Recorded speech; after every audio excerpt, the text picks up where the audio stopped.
Hello guys, welcome to 5th generation Hobby Shop and welcome to another unboxing and testing. Shoutout po natin Sir Pilliam. So unboxing tayo and testing tayo ng Glock 19 Gen 5 Gas Blowback Airsoft Pistol by ANC.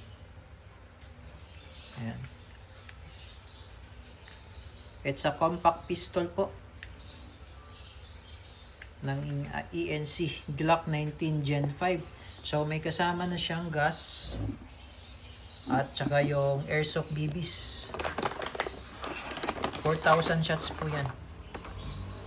Yan. So meron siyang rail for flashlight, pwede mo siyang lagyan. Tapos pwede mo rin tong kabitan ng red dot optic. Kasi ito nare-remove to. Yung sight niya sa likod, sa rear sight, nare-remove yan.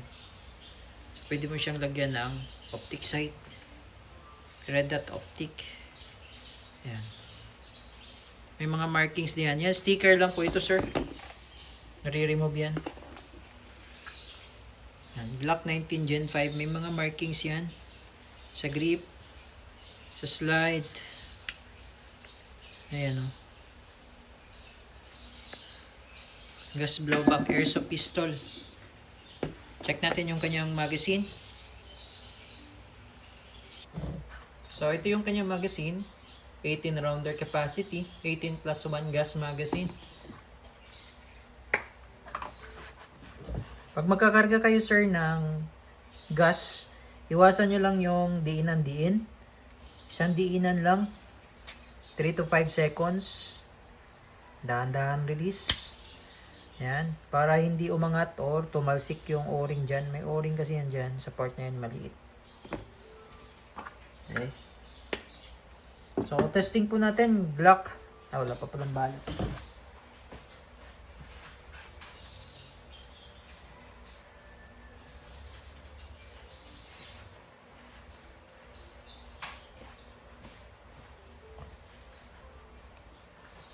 Okay. So, testing Glock 19 Gen 5 by ANC Gas Blowback Airsoft Pistol. ANC Gen 5 Glock 19.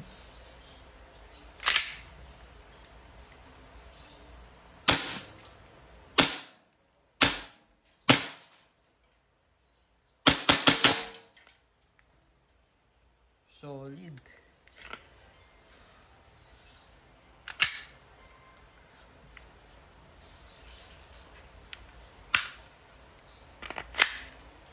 Solid, sir. Sir Pilliam. Glock 19 Gen 5 Airsoft Pistol.